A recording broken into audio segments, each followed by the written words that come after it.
अमरोहा बावनखेड़ी अप्रैल सन 2008 की वो खौफनाक रात शायद ही अमरोहा के लोग भूल सके हों, जब घर की बेटी शबनम ने अपने प्रेमी सलीम के साथ मिलकर परिवार के 7 लोगों की कुल्हाड़ी से गला काट कर हत्या कर दी थी।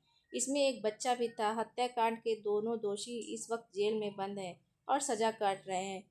आइए जानते हैं उत्तर प्रदेश के जनपद अमरोहा के बावनखेड़ी में 14 साल पहले एक खौफनाक वारदात कैसे अंजाम दी गई थी। पुलिस ने 4 दिन में कैसे मामले का पर्दाफाश किया था। बावनखेड़ी गांव के रहने वाले शौकत अली एक कॉलेज में लेक्चरर थे। उनका एक बेटा एमबीए और दूसरा इंजीनियर था। घर की बड़ी बेटी शबनम इंग्लिश और भूगोल में डबल एमए थी। पूरा घर पढ़ा लिखा और यही कारण था कि पूरे गांव में परिवार की बहुत इज्जत थी। मगर 14 अप्रैल 2008 की रात जो हुआ वह किसी ने सोचा भी नहीं था। रात में पड़ोसी की सूचना पर पुलिस पहुंची। पुलिस तो देखा कि पुलिस के पैरों के तले भी जमीन खिसक गई। दरअसल मकान में 4 अलग अलग कमरों में शौकत, उनकी पत्नी और उनके 2 बेटे, एक बहू और 2 बच्चों की लाशें पड़ी थी। सभी की गला काटकर हत्या की गई थी। बस 11 महीने के बच्चे का गला नहीं काटा था। शौकत के परिवार में इकलौती जिंदा बची शबनम दहाड़े मार मार कर रो रही थी। इस सामूहिक हत्याकांड के खिलाफ लोगों में इतना गुस्सा था कि अगले ही दिन तत्कालीन मुख्यमंत्री मायावती को शौकत के घर पे आना पड़ा, क्योंकि उस टाइम की मुख्यमंत्री उत्तर प्रदेश की जो थी वो मुख्यमंत्री मायावती जी थी। तो शबनम ने पुलिस को क्या बताया। ये वो कहानी है कि पोस्टमार्टम रिपोर्ट में सभी को नशीली दवा देने की बात भी सामने आई। इसके बाद पुलिस जांच में एक सवाल यह उठा कि अकेली शबनम कैसे होश में रही। सभी की हत्या हो गई थी, लेकिन शबनम आखिर कैसे जिंदा बच गई। जांच अधिकारी, पुलिस टीम ने तरह तरह के सवाल शबनम से पूछे। इंस्पेक्टर आरपी गुप्ता ने शबनम से बात की तो उसने बताया कि वो रात को छत पर सो रही थी। कुछ चोर घर में दाखिल हुए, फिर वो जीने से नीचे पहुंचे और उसके बाद बाहर निकल गए। इसके बाद जब वह नीचे पहुंची तो सभी मृत पड़े थे।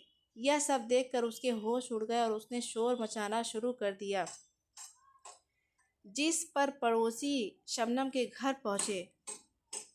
जब शबनम ने शोर मचाना शुरू किया तो पड़ोसी उसके घर आ गए और इसकी सूचना पुलिस वालों को दी। आगे देखते हैं शबनम का झूठ आखिर किस तरीके से पकड़ा गया।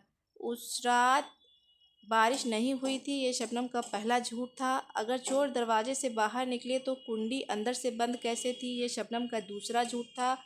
अगर चोर दीवार के रास्ते पर छत पे आया तो दीवार पर इसके कोई निशान क्यों नहीं थे, ये शबनम का तीसरा झूठ था। शबनम पुलिस वालों से आखिर झूठ क्यों बोल रही थी।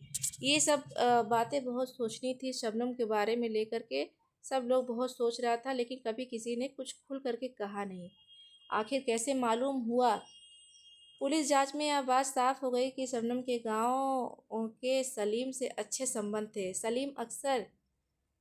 शबनम अक्सर सलीम की बाइक पर स्कूल जाया करती थी। पुलिस को पहले से सलीम पर शक था। ऐसे में घटना के 2 दिन बाद पुलिस ने सलीम को पूछताछ के लिए बुलाया।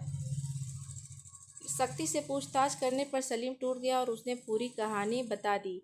बताया कि वह और शबनम शादी करना चाहते थे, लेकिन परिवार वाले राजी नहीं थे। इसलिए सभी को रास्ते से हटाने की योजना शबनम ने बनाई थी। सलीम से वो कुल्हाड़ी भी बरामद की गई, जिस कुल्हाड़ी से शबनम के घर वालों का बेरहमी से कत्ल हुआ था। अब आइए देखते हैं कि शबनम आगे इसमें क्या करते हैं। करा दी जिसे सभी का कत्ल किया गया था। वारदात के बाद उस कुल्हाड़ी को तालाब में फेंक दिया गया था। शबनम के आशिक ने उस कुल्हाड़ी को तालाब में फेंक दिया। शबनम के खून से सने कपड़े भी पुलिस बरामद कर चुकी थी। कैसे दिया था आखिर इस घटना को अंजाम शबनम ने, आइए जानते हैं कि कैसे अंजाम